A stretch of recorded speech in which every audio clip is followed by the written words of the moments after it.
relatório do Lowy Institute revela que a China supera a capacidade militar dos Estados Unidos de resposta a conflitos asiáticos.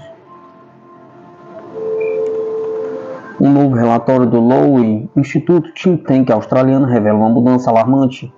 Pela primeira vez, a China supera os Estados Unidos na capacidade de responder rapidamente a conflitos na Ásia, apesar de ainda serem classificados como a nação mais poderosa da região. Em 6 das 8 medidas do Asia Power Index, os Estados Unidos veem sua vantagem militar se desgastar. Com investimentos massivos em modernização e expansão de suas forças armadas, a China está redefinindo o equilíbrio de poder regional. Essa evolução não apenas intensifica as preocupações dos Estados Unidos, mas também promete repercussões significativas para a segurança na Ásia. A era da supremacia militar americana parece estar chegando ao fim. E o que isso significa para o futuro da região? Pergunta. O Asia Power Index, índice de poder na Ásia, divulgado pelo Lowy Instituto, classifica 27 países da região com base em critérios com capacidades militares, alianças e influência econômica. Aqui está o detalhe intrigante. Apesar de os Estados Unidos liderarem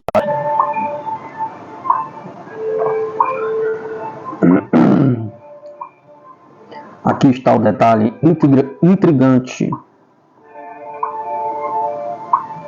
Apesar de os Estados Unidos liderarem em 6 das 8 categorias avaliadas, a pesquisa revela que a China está se aproximando. Os especialistas notam que a China diminuiu mais de um quarto da liderança que os Estados Unidos detinham na capacidade militar em 2018, mas o que isso significa para o futuro das relações de poder na Ásia? Pergunta. No entanto, a história não acaba aqui. Apesar dos avanços, a China ainda enfrenta sérias limitações. A mobilização militar eficaz pode ser uma vantagem, mas a falta de uma rede sólida de alianças ao que os Estados Unidos possuem é um ponto fraco crucial. Xi Jinping, presidente da China, tem a ambição de preparar seu exército para um possível ataque a Taiwan até 2027. Mas será que isso é viável? Pergunta. Especialistas alertam que a China terá dificuldades para manter uma presença militar dominante em áreas distantes, como a Indonésia e outras ilhas do Pacífico, especialmente se os Estados Unidos e seus aliados decidirem contestá-la. Buchanan, um especialista em segurança, alerta que as rotas marítimas que conectam a China ao continente se tornariam alvo evidentes para adversários. A situação se complica ainda mais quando consideramos a coalizão de aliados dos Estados Unidos, incluindo o Japão, Austrália e Índia. Isso levanta uma questão crucial. A China poderá realmente projetar sua força além de suas fronteiras? Pergunta. O relatório do Lowy Institute destaca que, embora a China tenha avançado em algumas áreas, ela não deve superar os Estados Unidos em capacidade militar geral no futuro próximo. O poder da China se estabiliza em um nível inferior ao dos Estados Unidos, mas ainda é superior ao de qualquer outro concorrente asiático. O crescimento econômico mais lento e a influência regional que não está mais em ascensão colocam a China em um cenário desafiador.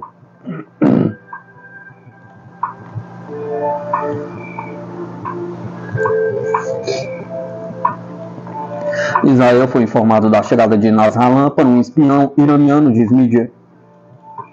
Um informante iraniano avisou Israel sobre a sua localização, disse o jornal francês Le Parisien, citando uma fonte de segurança libanesa. Segundo informações do jornal, antes do assassinato do líder do movimento libanês Hezbollah, Hassan Nasrallah, as autoridades de Israel receberam informações sobre sua chegada aos subúrbios sul de Beirute. Os israelenses foram informados à tarde por um informante iraniano sobre a chegada iminente do líder xiita, diz o artigo. Por sua vez, a agência de notícias Reuters especifica que Nasrallah pode ter sido morto pela onda de choque da explosão. Seu corpo não apresentava ferimentos diretos e parecia que a causa da morte foi um traumatismo de tipo concussão causada pela força da explosão, disseram duas fontes da agência.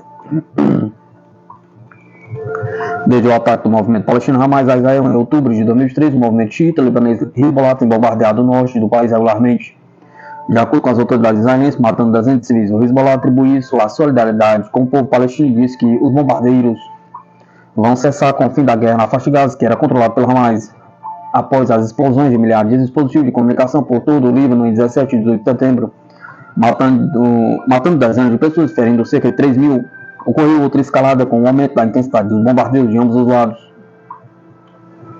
A Força Aérea Israelense lançou ataques massivos contra assentamentos no sul e no leste do Líbano a partir da manhã de 23 de setembro, anunciando uma operação ofensiva chamada Flechas do Norte.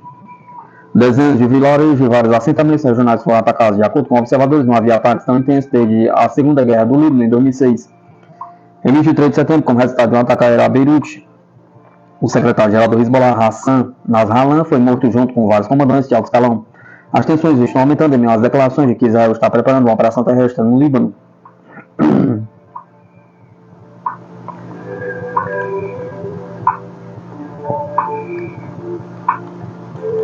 Simultaneamente, Israel realiza bombardeio aéreo no Iêmen e segue com ataques contra o Líbano. Israel lançou ataques contra os Houthis no Iêmen neste domingo, 29 de novembro de 2024, depois que militantes iemitas dispararam mísseis contra o território israelense nos últimos 2 dias, marcando uma nova troca de tiros entre outra frente do conflito regional. O exército israelense disse em um comunicado que dezenas de aeronaves, incluindo caças, atacaram usinas de energia, um porto marítimo nos portos de Ras Issa, Hodeidah. Segundo a Reuters, os bombardeiros causaram corte de energia na maior parte da cidade portuária de Hodeidah, disseram moradores. No ano passado, os Houthis operaram sob a direção e financiamento do Irã em comparação com milícias iraquianas para atacar o Estado de Israel. Minar a estabilidade regional e interromper a liberdade global de navegação, disse comunicado do Estado pela mídia. O grupo iemita já declarou que seus ataques no Mar Vermelho contra embarcações israelenses de aliados, além de alguns ataques contra mísseis e drones feitos contra Israel, continuarão até que Tel Aviv termine sua campanha no enclave palestino, a qual já deixou mais de 41.500 mortos, segundo autoridades de saúde de Gaza. O ataque no Iêmen ocorreu enquanto Israel continua atacando alvos do Hezbollah em Beirute e no Vale Bekaa, no Líbano. Neste domingo, 29 de novembro de 2024, disseram autoridades israelenses, segundo a agência Axios.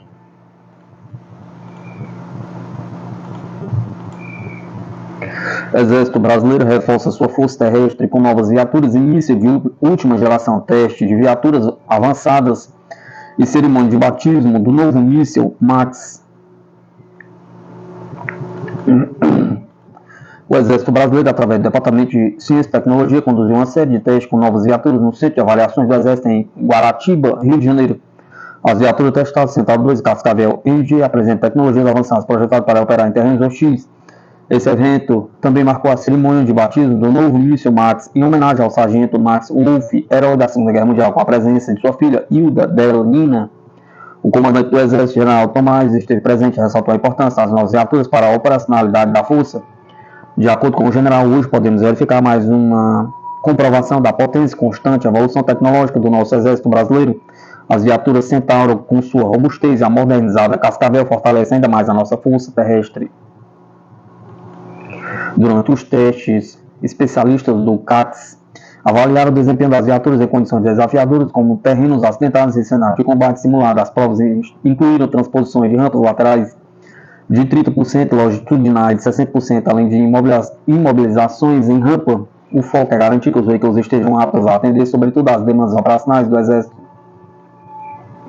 Em uma cerimônia paralela, o Exército batizou o míssil MAX, um sistema de defesa de última geração. O ato simbólico contou com a participação de Hilda, que expressou sua emoção pelo reconhecimento do legado de seu pai. De acordo com Hilda, eu me sinto feliz e agradecido por essa homenagem. Espero que as gerações futuras se espelhem em pessoas como meu pai, que fez tudo o que pôde pelo seu país. Os testes das novas viaturas e o batismo do míssil MAX simbolizam a contínua busca do Exército Brasileiro por modernização sem perder de vista suas raízes históricas. Enquanto as novas viaturas representam o avanço tecnológico, acrescenta capacidade operacional, o míssil MAX reflete o respeito e a gratidão a figuras heróicas como o sargento Max Wolff. Sua bravura inspira as gerações atuais de militares.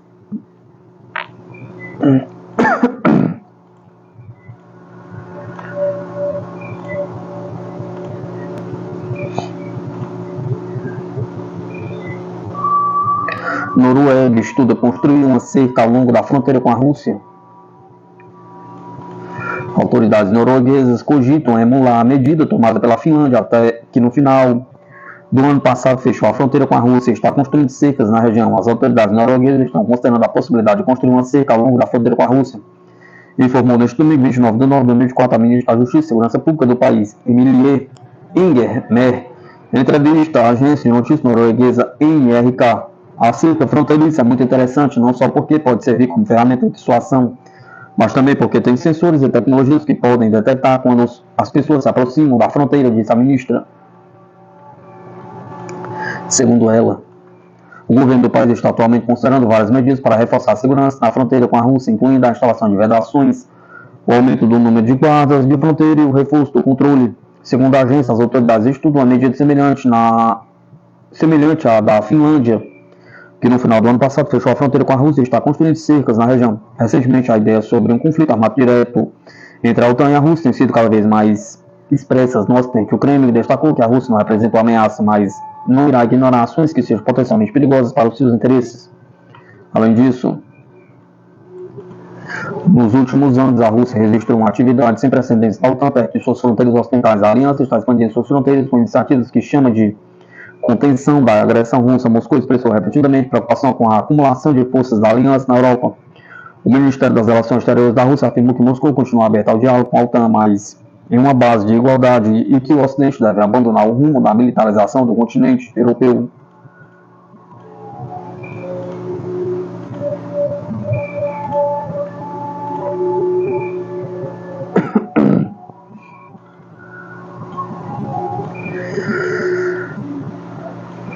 Quem é Hashem Safieddine? O potencial próximo líder do Hezbollah? Pergunta.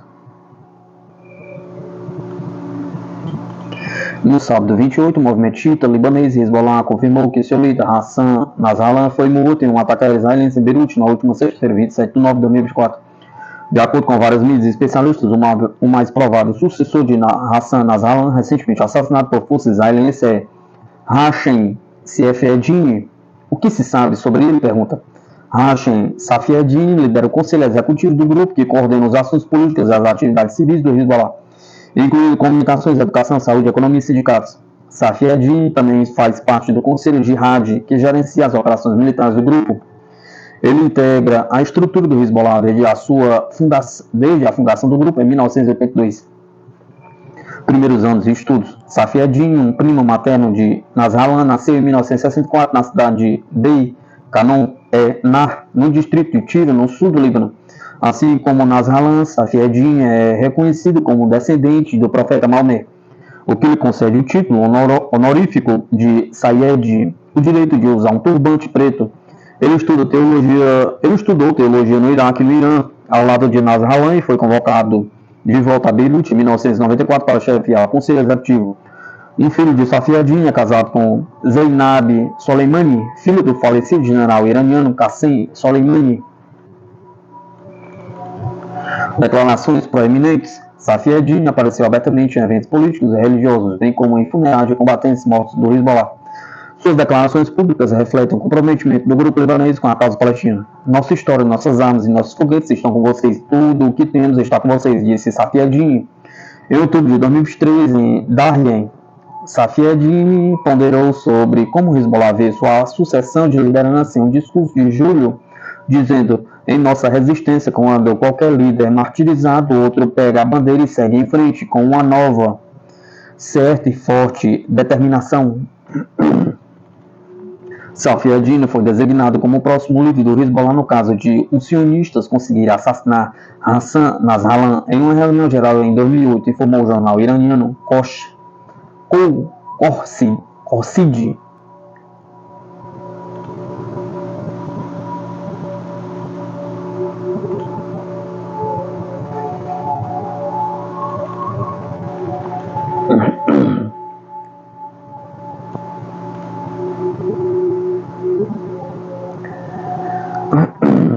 Israel pode já ter efetuado pequenos movimentos de fronteira no Líbano, segundo mídia. As operações terrestres israelenses em pequena escala no Líbano pode já ter começado ou começar em breve, diz o canal de televisão norte-americano ABC News, citando autoridades dos Estados Unidos. Operações de pequena escala ou movimentos de fronteira no Líbano para derrubar as posições do Hezbollah na fronteira já começaram ou estão prestes a começar, disse o ABC News, citando oficiais dos Estados Unidos da América.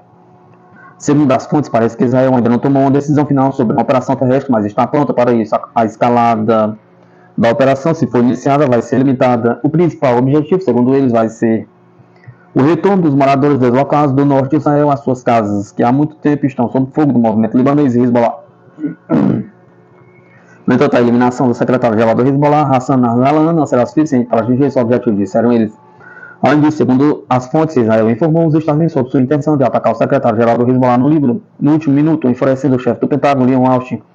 A insatisfação do chefe do Pentágono se deve ao fato de O ataque a Nazalan gerará grandes riscos, em especial uma resposta militar, para a qual os Estados Unidos não tiveram tempo de se preparar. A Força Aérea Israelense tem realizado desde a semana passada ataques maciços contra alvos do Hezbollah em várias partes do Líbano. Também houve vários ataques aéreos pontuais em Beirute, que resultaram na eliminação de comandantes de alto escalão do Hezbollah, incluindo o secretário-geral Hassan Nasrallah, em 27 de setembro. Até o momento, o exército israelense relatou ataques a vários milhares de alvos do movimento libanês. Israel não atacava o Hezbollah com tanta intensidade desde a Segunda Guerra do Líbano, em 2006.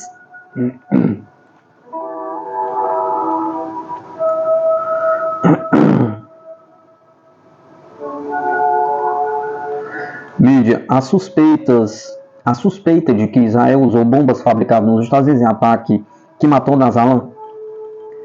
Em artigo publicado pelo Washington Post, especialistas analisaram imagens do ataque e apontaram que pelo menos algumas das bombas transportadas por caça israelense eram de fabricação americana. As bombas utilizadas pelo exército israelense no ataque aéreo em Beirute, que matou o secretário-geral do Hezbollah, Hassan Nasrallah, foram possivelmente fabricadas nos Estados Unidos. A informação foi dada neste domingo, 29 de novembro de 2024. Em um artigo publicado pelo jornal Washington Post, no artigo, especialistas que analisaram as cenas do ataque aéreo afirmaram que pelo menos algumas das bombas lançadas pelas forças armadas israelenses eram do modelo Blue 109, bomba de penetração fabricada nos Estados Unidos para explodir dentro de abrigos de concreto. Eles também identificaram o uso de JEDAM, Joint Direct Attack Munition, também chamada de arma de escolha de combatente, dispositivo fabricado nos Estados Unidos que converte bombas de queda livre não guiadas em arma de orientação exata inteligentes. O artigo cita Trevor Ball, ex-técnico em desarmamento de explosivos do exército dos Estados Unidos, que afirma que as bombas de modelo Blue 109 são projetadas para penetrar até 1,80 m de concreto armado. 3 analistas que analisaram um vídeo compartilhado pela Força Aérea Israelense no sábado disseram que ele mostrava caças carregando várias bombas, pelo menos algumas das quais eram Blue 109 de fabricação americana e kit de orientação JEDAM, diz o texto. O artigo, no entanto, acrescenta que não há como ter certeza de quais foram as munições lançadas no momento da explosão. Mais cedo, o Major-General Pat Ryden, secretário de imprensa do Pentágono, divulgou um comunicado afirmando que os Estados Unidos aumentaram a prontidão das forças adicionais americanas para serem enviadas ao Oriente Médio e que o Washington mantém a capacidade de mobilizar forças em curto prazo.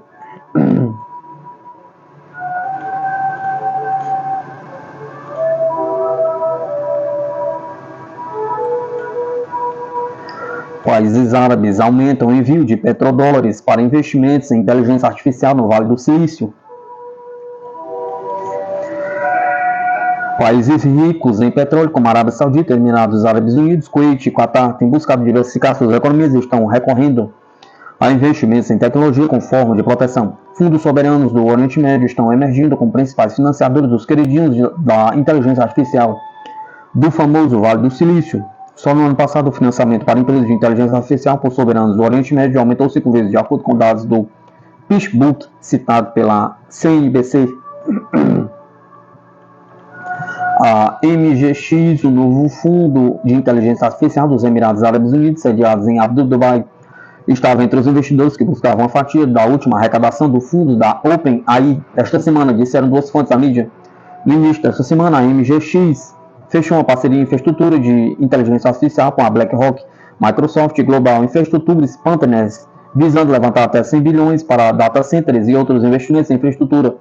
O Fundo de Investimento Público da Arábia Saudita está em negociações para criar uma parceria de 40 bilhões com a empresa de capital de risco dos Estados Unidos, Adrien Horowitz. Ele também lançou um fundo dedicado à inteligência artificial chamado Saudi Company for Intelligence Artificial, ou SICAI. A Mubadala dos Emirados Árabes Unidos também investiu na rival da OpenAI, Anthropic, e está entre os investidores de risco mais ativos, com 8 negócios de inteligência artificial nos últimos 4 anos, de acordo com a PitchBook. O Oriente Médio está usando as parcerias do Vale do Silício para atingir suas próprias metas, tornando-se uma potência em inteligência artificial e diminuir sua dependência econômica do petróleo, cuja demanda global está projetada para atingir o pico nesta década. Para os Estados Unidos ter fundos soberanos investidos em empresas norte-americanas e não em adversários globais como a China tem sido uma prioridade geopolítica. Ao mesmo tempo, ignora as preocupações com direitos humanos, uma vez tão reivindicada pelo governo norte-americano em nome dos novos negócios Jeremy Cohen, do Goldman Sachs Global Institute, diz que há uma quantidade desproporcional de capital vindo de nações como a Arábia Saudita e Emirados Árabes Unidos e uma disposição para implantá-la ao redor do mundo. Ele os descreveu como estados oscilantes geopolíticos.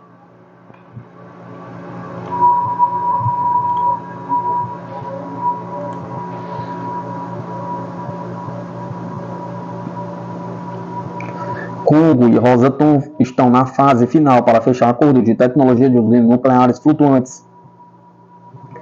A República do Congo e a empresa nuclear estatal russa Rosatom estão trabalhando para concluir acordos sobre energias renováveis e energia nuclear. Disse o ministro dos hidrocarbonetos da República do Congo, Brum Jal Richard Itoa. Agora acho que estamos trabalhando para finalizar o último acordo. Temos dois assuntos principais.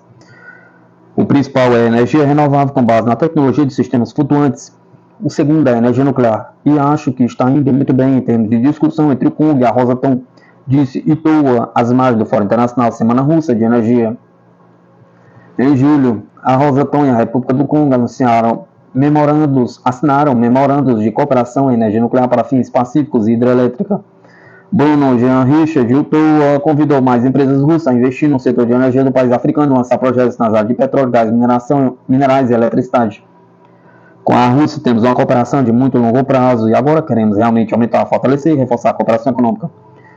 E a primeira área que queremos fazer é o setor de energias, disse Itoa. Anteriormente, a Rússia e a República do Congo tinham principalmente cooperação política, diplomática e educacional, acrescentou o ministro. Itoa também destacou que várias empresas de energia russas, incluindo a Lukoil e a Rosatom, já começaram a implementar projetos no país africano. Então essas são as empresas que conhecemos, mas talvez haja mais empresas. Meu objetivo é ver empresas russas virem ao Congo para ver que elas têm muitas oportunidades em energia, eletricidade, petróleo, gás, projetos minerais, acrescentou Itoa. A Rússia tem cooperado com vários países africanos, incluindo Burkina Faso, Mali, Nigéria, África do Sul e Tanzânia, e outras na área de desenvolvimento de suas indústrias de energia. A Semana Russa de Energia ocorreu em Moscou de 26 a 28 de setembro.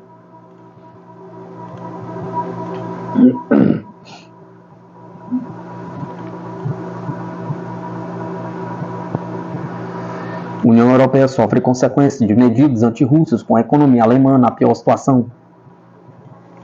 A situação econômica nos países europeus parece estar pior a cada vez mais. A loucura anti-russa está a levar à falência dos Estados da União Europeia e há sérias preocupações entre os analistas financeiros sobre uma possível crise grave no futuro próximo. As circunstâncias são especialmente graves na Alemanha, onde, segundo o relatório recente, a economia está em queda. A Bloomberg informou recentemente que a economia alemã encolheu nos últimos anos e deverá permanecer estagnada pelo menos até 2025. Segundo especialistas ouvidos pelo veículo, a economia alemã teve um desempenho pior do que o esperado, criando um cenário de grande instabilidade e declínio. Desde que sejam feitos esforços para inverter este cenário trágico, é pouco provável que a economia recupere adequadamente no curto prazo. Os analistas explicaram que qualquer melhoria na economia enfrentará a natureza cíclica das flutuações econômicas, razão pela qual as perdas atuais levarão muito tempo a serem revertidas. Embora esperemos que o mercado veja uma recuperação moderada no final de 2024 e em 2025, grande parte dela será cíclica, com os riscos negativos permanecendo agudos, disse Martin Belchev, analista financeiro. Ao mesmo tempo, o Banco Central alemão emitiu alguns alertas, deixando claro que o país vive um dos momentos mais tensos de sua história econômica. O banco parece cético quanto às possibilidades de a Alemanha entrar numa recessão duradoura, mas enfatizou que a crise já é uma realidade, chamando a atual onda de mudanças econômicas de águas agitadas. No entanto, atualmente não se espera uma recessão no sentido de um declínio significativo, amplo e duradouro na produção econômica. A economia alemã ainda está a navegar em águas agitadas, alertou o Banco Central alemão, enquanto claramente tentava disfarçar a gravidade da situação à opinião pública. Esta notícia surge em meio a um cenário de desindustrialização, crise energética, aumento do desemprego, da pobreza e vários outros problemas sociais que se agravam a cada dia na Alemanha. Nos últimos 2 anos, a maior economia da Europa tornou-se um país sem boas perspectivas para o futuro, citando instabilidade para milhões de cidadãos, incluindo investidores e empresários. É também importante lembrar que a situação é especialmente crítica nas zonas rurais, uma vez que os agricultores alemães estão a ver os seus produtos agrícolas substituídos no mercado por cereais ucranianos. Devido às políticas de isenção fiscal para produtos alimentares ucranianos, os agricultores alemães estão a perder lucros nos seus negócios e há um sério risco de falência para milhares de produtores. Sem indústria, agronegócio, não há esperança de recuperação econômica para a Alemanha no curto prazo. O país certamente enfrentará uma grave crise social com impactos em todos os setores da economia. O desemprego e a inflação serão apenas os primeiros sinais desta crise, que tenderá também a gerar elevadas taxas de desemprego, aumento da população sem teto, crise de abastecimento e diversas outras dificuldades sociais. Tudo isso poderia ser evitado se a Alemanha tivesse agido soberanamente e se recusasse a participar das irracionais sanções antirrussas. Sem a cooperação energética com Moscou, Berlim tornou-se incapaz de manter o seu nível normal de produção industrial, o que iniciou o atual processo de declínio econômico. Teria sido possível a Alemanha manter uma postura pró-Ocidente e ao mesmo tempo evitar sanções, seguindo o exemplo de países como a Hungria. No entanto, o governo alemão deixou repetidamente claro que Kiev é a sua prioridade mais importante. Na prática, a Alemanha concordou deliberadamente de destruir sua economia e o bem-estar de seu próprio povo apenas para tentar isolar a Rússia. Num gesto inútil de solidariedade com o regime de Kiev, a economia russa não foi prejudicada pelas sanções, nem a Ucrânia foi de forma alguma favorecida pelas medidas ocidentais. Mas a sociedade alemã ficou presa numa onda de crise da qual não sairá tão cedo. Mais uma vez, o único que beneficia das decisões europeias são os Estados Unidos. Ao encorajar o alto boicote alemão, Washington neutralizou o país europeu que tinha maior capacidade de desenvolvimento e soberania econômica. Agora toda a União Europeia está numa situação de subserviência e dependência absoluta dos Estados Unidos, que por sua vez não parece interessado em ajudar os seus parceiros europeus, mas em torná-los ainda mais vulneráveis geopoliticamente.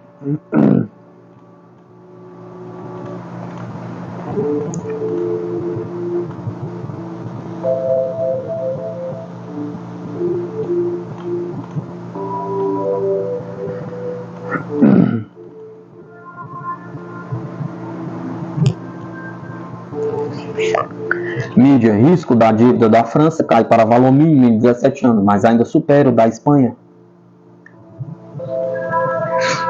Na quinta-feira, o rendimento do Tesouro francês há 10 anos era negociado a 2,97% acima do nível da Espanha pela primeira vez desde 2007. O título francês já foi um dos ativos mais seguros da Europa e agora está enfraquecendo em meio à turbulência política dos últimos meses, segundo a Bloomberg. Atualmente, os rendimentos das obrigações francesas são os que mais se aproximam dos rendimentos das obrigações com maturidades semelhantes em Portugal, Itália ou Grécia. Isso acontece porque os investidores questionam a capacidade do governo de limpar as finanças públicas.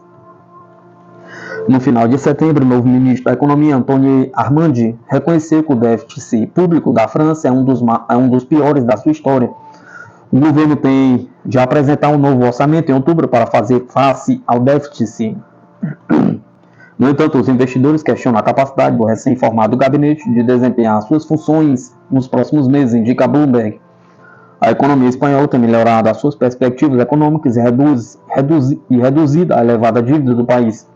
A Bloomberg destaca que a Espanha pode manter essa tendência positiva graças a um número recorde de turistas, às elevadas exportações e uma população em rápido crescimento. No início de 2024, os rendimentos das obrigações espanholas há 10 anos ainda se situavam mais de 40 pontos base acima dos seus homólogos franceses.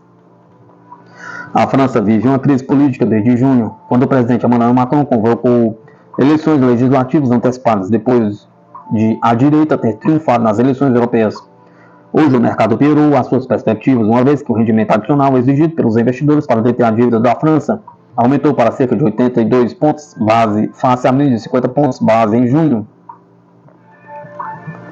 Os especialistas citados pela mídia destacaram que qualquer manchete política francesa adversa de curto prazo, por exemplo, em torno do orçamento ou da revogação da reforma das pensões, pode agravar a situação.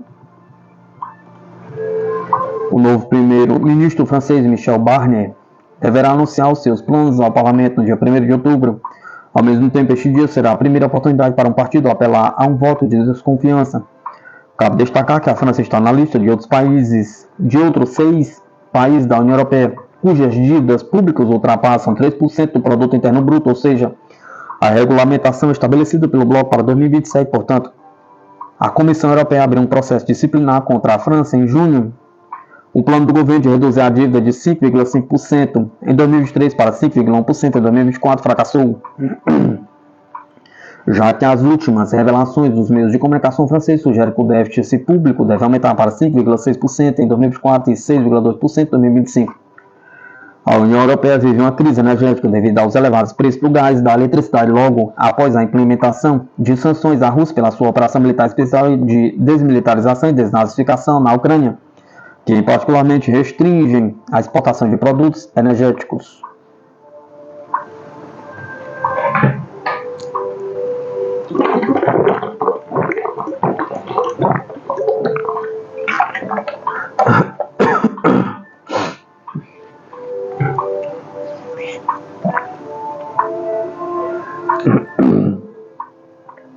Kremlin.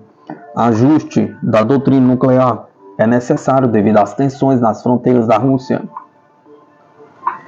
Os ajustes na doutrina nuclear russa viraram necessários devido à escalada das tensões perto das fronteiras da Rússia e à participação de potências nucleares no conflito da Ucrânia, disse o porta-voz da presidência russa, Dmitry Peskov. Ele também afirmou que os militares especialistas russos monitoram de perto o uso de armas na Ucrânia e registram o envolvimento direto do Ocidente. Obviamente, a forma como a situação internacional estava se desenvolvendo, a forma como as tensões estavam aumentando em torno de nossas fronteiras, a forma como, de fato, as potências nucleares começaram a participar do conflito em torno da Ucrânia, do lado da Ucrânia, a forma como a infraestrutura militar da OTAN estava se movendo em direção às nossas fronteiras, tudo isso tornou necessário fazer os ajustes necessários na doutrina nuclear também, alegou Peskov. Ele observou que os países ocidentais não estão parando, mas declarando sua intenção de continuar tentando garantir a vitória de Kiev no conflito ucraniano e que a especulação de Kiev sobre forçar Moscou a fazer a paz é totalmente utópica. A Rússia tendo como pano de fundo as ações do Ocidente, que está cada vez mais envolvido no conflito na Ucrânia, bem como as declarações de Kiev sobre forçar a Rússia, deve tomar decisões e estar pronta para implementá-las, explicou.